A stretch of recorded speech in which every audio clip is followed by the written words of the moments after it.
I'm a big yogi tea freak, and I just like to get inspired first thing in the morning. And I was nervous about this talk a little bit, and I have to share what my tea wisdom told me this morning.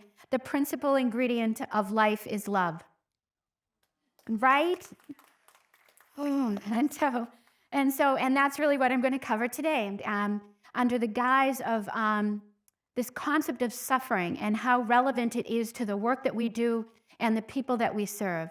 So, from a definition perspective, to suffer, it's to endure something that leaves psycho and physiological effects. There's an existential quality to the concept of suffering, and we all suffer. When I first started embarking on this kind of pioneering journey to figure out the relevance of trauma-informed care in the newborn intensive care unit, I was primarily focusing on the baby. I was thinking about this incredibly fragile, vulnerable, preverbal person who, is enduring an incredible amount of overwhelm, an incredible amount of toxic stress, just from the sheer separation from their mom and having no point of reference with what's going on, all around them. And then I thought about, as I was unfolding, I'm like, well, gee whiz, I'm sure the parents are kind of freaking out about this too. I mean, suffering is relevant for them as well. And then again, exploring that piece of it and really gaining some better insight into how this experience of admission to the NICU impacts families. But then I took another step back and I realized, wait a minute, I think we're all affected by this. Everyone in this room, we serve these individuals. And if you're anything like me, we tend to not really acknowledge how the work that we do affects us emotionally, mentally, spiritually, existentially. And so that's what I wanted to share with you guys today, this idea of suffering in silence. It transcends all of the individuals that I've just represented with you guys here right now, but it also is influenced by a larger context of society. And we probably don't think about that because, at least for me, I'm pretty old now, and I've been just kind of sucking it up, as the years go by. This is just what life is. We have inequalities, we have racism, we have disparities, across all different sizes, shapes, colors of human beings, and we suffer through that. We endure this thing, and it affects us, and it influences how we show up to our lives and how we show up to those we serve. And it's important for us to understand that. And so think about the tea wisdom, all right, as I progress through my slides. And so, in thinking about presenting this concept, I was a little bit nervous because I was thinking, aren't these guys going to be a bunch of science nerds and really into, all the detail of the biology and stuff? Because I totally find that wicked fascinating. And I thought I might be a fish out of water. But actually listening to the presentations this morning, I really feel like I'm in with my peeps, that we really are trying to be innovative. We really are trying to change how we provide care, how we show up to those that we serve. And I think, I hate to bring up the bad news or however you want to say this, but I think the COVID experience has really opened our eyes to the fact that we can do the work that we have been called to do in such a better way, in such a more authentic and compassionate way. That what COVID showed to us is really that the healthcare system of before, pre-COVID, really doesn't serve our patients or ourselves. It really doesn't. It's not that COVID, collapsed healthcare. It just demonstrated the inadequacies. It was the straw that broke the camel's back, at least in my mind. And so what I really want us to re-examine is, although, working in the NICU and working with these families in crisis is really, it's exhilarating, it's overwhelming, it has this, cacophony of emotions that we can experience, that we can actually find refuge within ourselves, within our own space. And then we can bring that wisdom to the work that we do. But it doesn't just happen, right? I mean, I think, people, I'm a nurse, I'm a neonatal nurse practitioner by training, and people just think, well, you're a nurse, right? So nurses are caring, compassionate. You do all that nice, fluffy stuff in addition to all the tasks that are on your to-do list, right? But this isn't just like, nursing's work, right? We're all called to do this. We're all called to be present and mitigate the suffering that we bear witness to every single day in the course of our lives, in the course of our work. But as I'm getting, I know this deeply within my own fiber. I'm a psychoadrenaline junkie. This is why I went into the NICU. How thrilling is it to take care of the tiniest humans on the planet that have the most interesting, intriguing, and super seductive pathophysiology with ever-changing technological resources becoming available to us? What a high, right? I think, right? You're all there, right? Why did you guys choose this, right? It's incredibly exhilarating. And I use the word seductive because what I found in my own practice is I was so seduced by all of that I forgot that there was this tiny little developing human at the, right there at that interface with my hands. And I think many of us do that. I just recently had an experience. My grandson was born February 13th and was diagnosed with esophageal atresia and TEF. It was not a prenatal diagnosis, so we were really devastated by that diagnosis. Fortunately, he didn't have any of the associated complications that you can see with that finding. And it was an experience where I really was able to get completely upfront and raw with what it is to be at that edge of suffering, in that kind of setting. I was my daughter's support person, and her husband was in charge of, the 4-year-old at home. And so it was a real journey. And I think it really called attention for me about what it is to be on that other side of the medical experience, and how everybody here in this room, everybody at that hospital, everybody, I believe this right to my core, is in healthcare because they care. But as I mentioned before, there are a lot of other factors that come to play in how you show up as a caring individual on Monday or at 9 a.m. Does that make sense? And we need to notice that, because if we don't notice it, we can't do anything about it. Just like getting really, really good at intubating takes a lot of practice. Being really, really good at being authentically compassionate, authentically present, takes practice. It doesn't just happen. You don't just say, well, I'm breathing, so I must care, right? It doesn't work that way. And particularly when we're in environments where there's lots of competition, there's lots of challenges, we're sleep deprived, we've got, crazy kids back home that are making our lives, nuts. We've got lots of things that are going on. To come up and show up authentically, compassionately in these moments of crisis for the family can make the difference between alleviating their suffering or exacerbating their suffering. And we experience that in real time. And I know none of them meant to upset us, meant to make it worse, but it just happens because we're not thinking, right? We're not being fully present. We think that we're doing all the things, but being compassionate, being trauma-informed isn't about something else that you can put on your checklist. Bearing witness is about actually being present to the unfolding suffering of another human being and acknowledging it. Bessel van der Kolk, he's this world-renowned psychologist, psychiatrist, and focuses on trauma and trauma-informed care. And his definition of trauma, I hope I don't mess it up, but it was basically, he said, it's when your reality is not seen or known. So think about that, right? You're in the throes of the most horrific, overwhelming, gut-wrenching situation, and no one in the room seems to notice that your whole world has fallen apart. And I'm not trying to say, we all need to just, sit down and cry with our families and just, fall apart and stuff. I'm not saying that at all. But we need to be aware and honor that experience, honor that lived experience, so that we don't add to their injury, add to their suffering.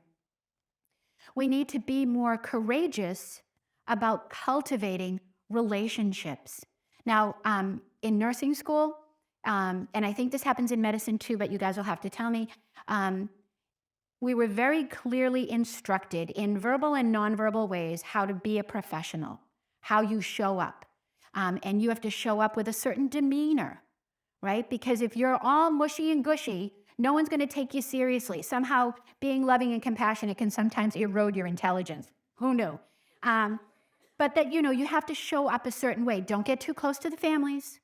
And we would have some nurses that would actually be godmothers to babies and, go out to tea and hang out with the family afterwards. And that was really shunned. I mean, people did not speak positively about these experiences. And I'm not saying that that's the way to go either, but you can just see that there's this big spectrum of confusion about how do we do this? How do we show up?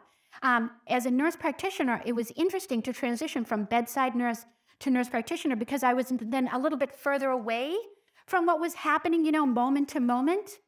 And in a way, and this is going to sound kind of icky, but it almost felt like a little bit good.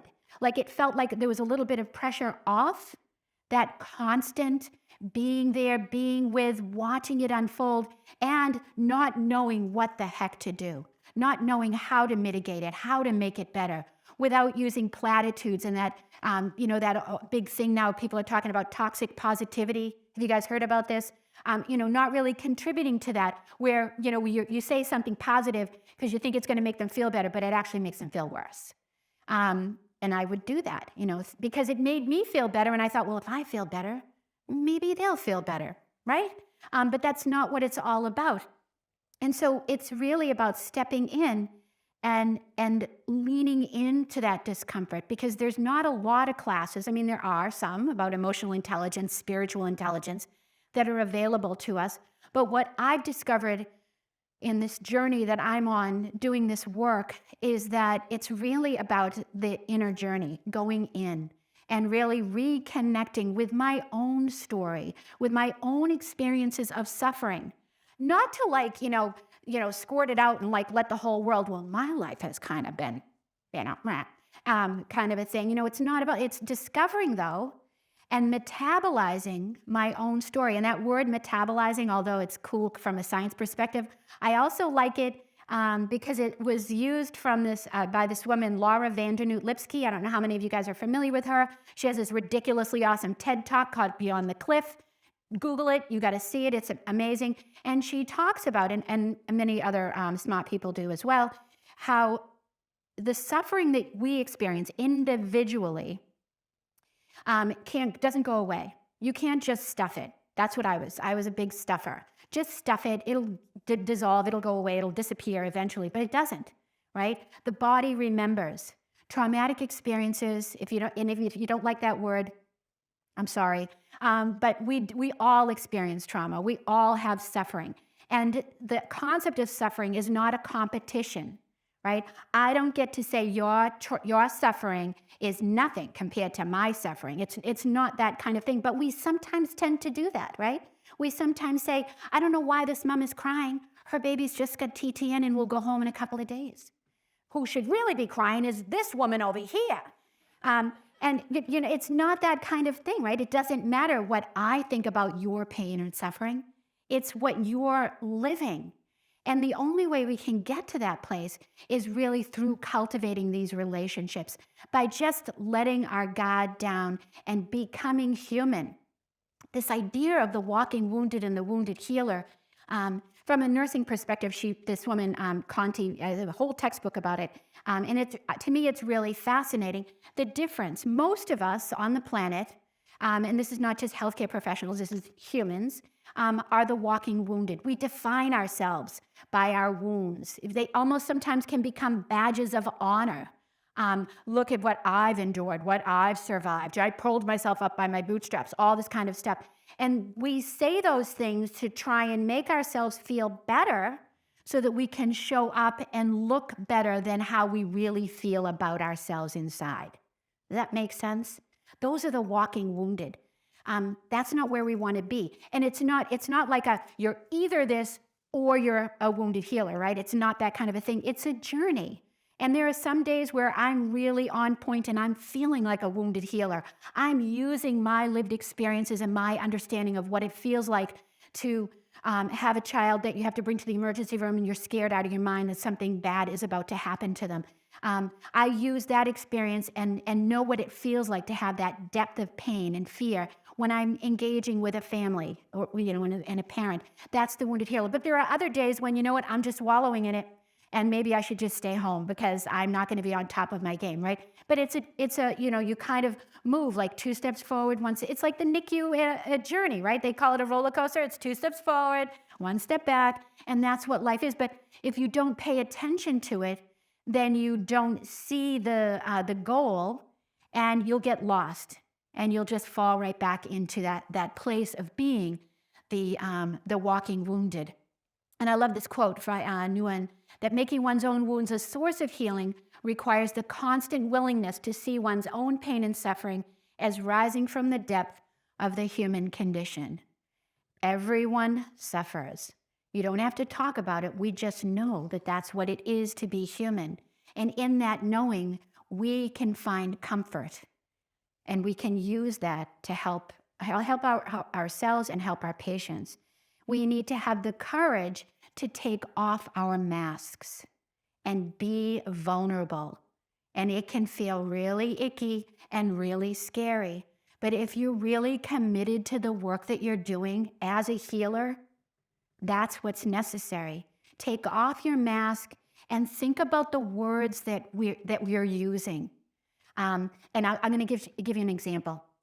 So in the NICU, right, we would say, look at little baby who's advancing on feeds and say, how's he doing with his feeds? Oh, he's tolerating them, tolerating his feeds. Well, that's awesome. We're feeling great. He's tolerating them. Let's go up a little bit on the feeds. And now think about, you're at a beautiful restaurant with your significant other or with just friends. Do you ask your friend, hey, how are you tolerating that steak? Pretty yummy, huh? I mean, think about tolerating. Where is the bar when you're asking, when you're saying somebody's tolerating something? It is down here, guys. It is down here. I want to enjoy my meal. And think about these little people, right? When they, leave the NICU and they've had these tolerable feeding experiences, right? What happens to them? They learn that eating is terrifying. It could kill you. And once they become volitional, they're like, I'm off. I'm out of this. No way.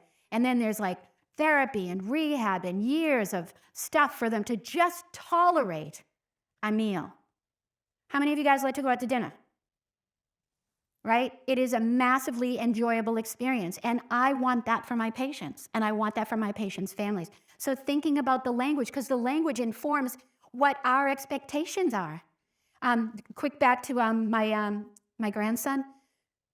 We didn't know that he had the TEF, and so when he was born, he was precipitous delivery, and he burst into the world, and my daughter scooped him up, and that little guy just went to town right on the breast. That was it. I was like, oh my God, this child's a genius. This is so wonderful. And it didn't take long. I mean, we were expecting him to be all junky because he was so precipitous, and then, and it was like, I think something's up here. And I'm sure the milk wasn't making it any better, but it wasn't a lot of milk. But he was a smart cookie, and he knew what he was doing.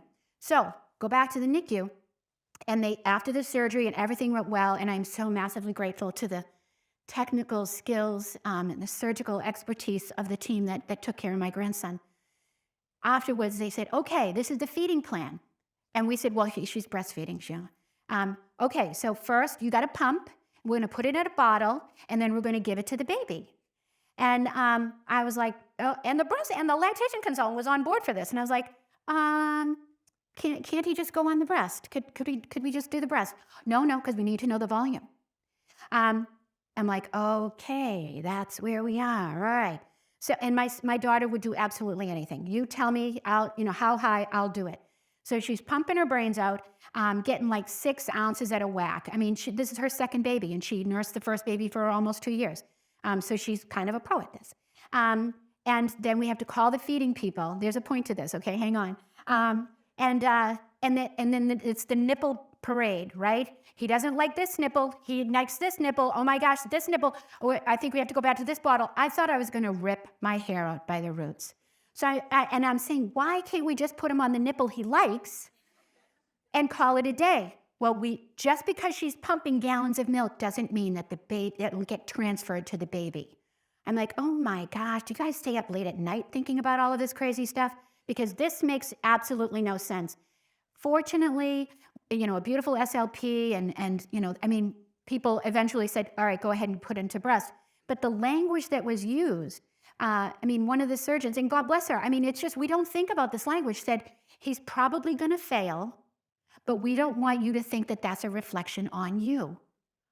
Okay, all right, no problem. So I mean, so I'm just trying to emphasize and give you an example of how the words that we use, because we have a bizarre lexicon, really affect the people that we're serving in ways that you can't even fathom. You don't even appreciate what it is.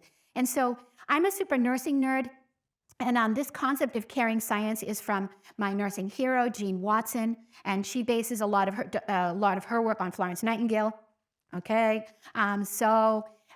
what she suggests is we really start being mindful about how we are engaging with the work that we're doing and shifting from a case perspective to a face, right? Moving from that patient language to a person. If you remember the history, the origins of the word patient, you guys probably know this better than me.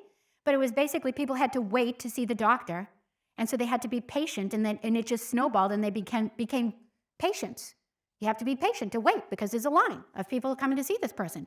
But to shift that, right, it's a small thing from the diagnosis, which I get it, it's super sexy, it's super exciting. I mean, you know, the doctor who was talking about the pulmonary venous, I mean, I was enraptured by your talk.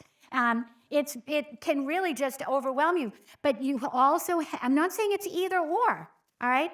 You have to take into consideration, what does that diagnosis mean for the family?